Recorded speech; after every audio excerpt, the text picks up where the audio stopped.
میں نے تلاوت کی کہ یا ایھا الذین آمنو، اے ایمان والو، یعنی اللہ ایمان والا مان رہا ہے کہ مومن ہے،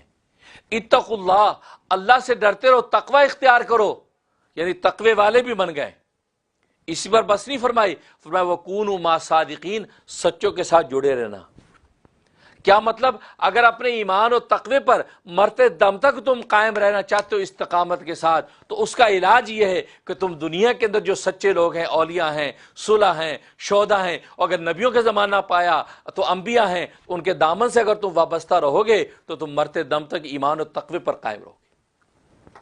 تو گمراہی اور کفر کا کوئی سوال پیدا نہیں ہوگا۔ لیکن ایک شخص اپنے حال میں کہا جی میں تو متقی ہوں، تقوی اختیار کیا ہوا ہے، میں مسلمان ہوں، نمازی پڑھتا ہوں، مجھے شیخ و مرشد کی کیا ضرورت ہے،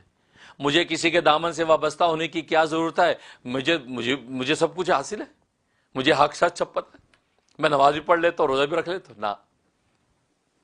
اس لیے کہ آپ نے سورہ فاتحہ کی حقیقت کا انکار کر دیا کہ سورہ فاتحہ میں کیا فرمایا؟ اہدنا الصراط المستقیم، اے اللہ ہمیں صراط مستقیم کی ہدایت عطا فرما، صراط مستقیم پر چلا، اور ساتھ کیا فرمایا؟ صراط الذین انعمت علیہم، راستہ ان لوگوں کا کہ اللہ جن پر آپ نے انعام فرمایا ہے۔ رجال اللہ کو ذکر کر رہے ہیں، رجال اللہ کا ذکر کر رہے ہیں کہ اللہ کے ان بندوں کا راستہ ہے اللہ ہمیں عطا کر کہ جو جن پر تو نے انعام فرمایا، مطلب وہ پہلے سے اس راستے پر چل رہے ہیں اور منزل تک پہنچ رہے ہیں، ہمیں وہ راستہ بتا دے تاکہ ہم بھی ان کے دامن سے وابستہ ہو جائیں تو ہم بغیر کسی خطرے کے منزل پر پہنچ جائیں۔ اللہ نے یہاں صراط مستقیم کو کوئی ڈیفینیشن نہیں کی کہ اہدنا الصراط المستقیم، راستہ دکھا صراط مستقیم کا،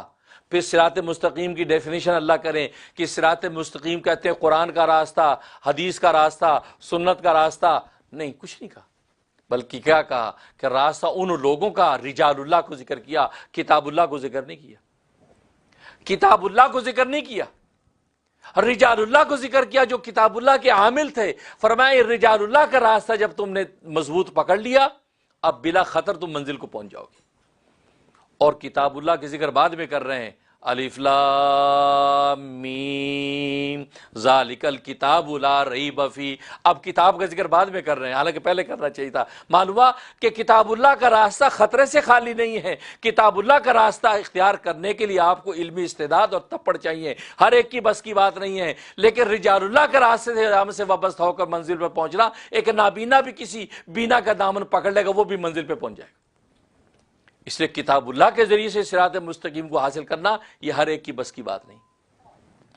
کیونکہ کتاب اللہ کی شان تو خود قرآن نے کہا یضل بہ کثیرا ویہدی بہ کثیرا، ہم اس قرآن کے ذریعے سے بہتوں کو تو گمراہ کر دیتے ہیں اور بہتوں کو اس قرآن کے ذریعے سے ہدایت دے دیتے ہیں۔ یہ کیا بات ہوئی؟ معلوم ہوا کہ جس طرح کا چشمہ پہن کے قرآن کو دیکھے گا، قرآن کو عداوت کے چشمے سے دیکھے گا تو یہ قرآن اس کو گمراہ کر دے گا، محبت کے چشمے سے دیکھے گا قرآن اس کو ہدایت عطا کر دے گا۔ تو معلوم ہے کہ قرآن اپنی ذات کے اندر اس کے ذریعے سے صراط مستقیم کا استنباط کرنا ہر ایک کی بس کی بات نہیں ہے۔ اللہ تبارک و تعالی اس کے لیے انبیاء، صلحاء، اولیاء اور گویا کہ مجتہدین، محدثین، فقہاء پیدا کیے ہیں، کہ مخصوص لوگ پیدا کیے ہیں کہ جو اس کے ذریعے سے راستے کا استنباط کر کے تم تک پہنچاتے ہیں۔ اس لیے اللہ نے سورہ فاتحہ میں سیدھا سادہ راستہ بتا دیا کہ جو اس راستے پہ چلنے والے ان کے ساتھ ہو لو۔ چنانچہ میں نے پہلے ایک دفعہ عرض کیا تھا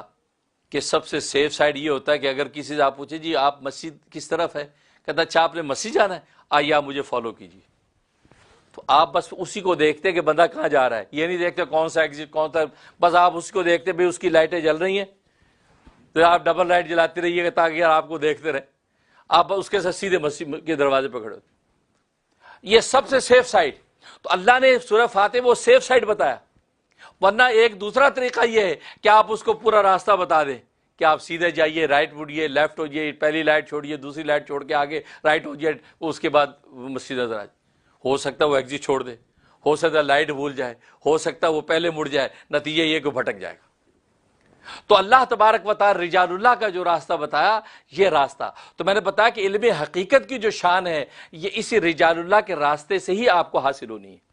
یہ مکاشفہ روحانی اس وقت ملے گا، یہ نور کی آنکھ اس وقت ملے گی جب یہ دل کسی ایسے دل کے ساتھ جڑے گا کہ جس دل کے اندر پہلے سے چراغ محبت جل رہا ہے، اب یہ اس کی لو اس سے لے گا، اس کی لو بھی چراغ کی جل اٹھے گی۔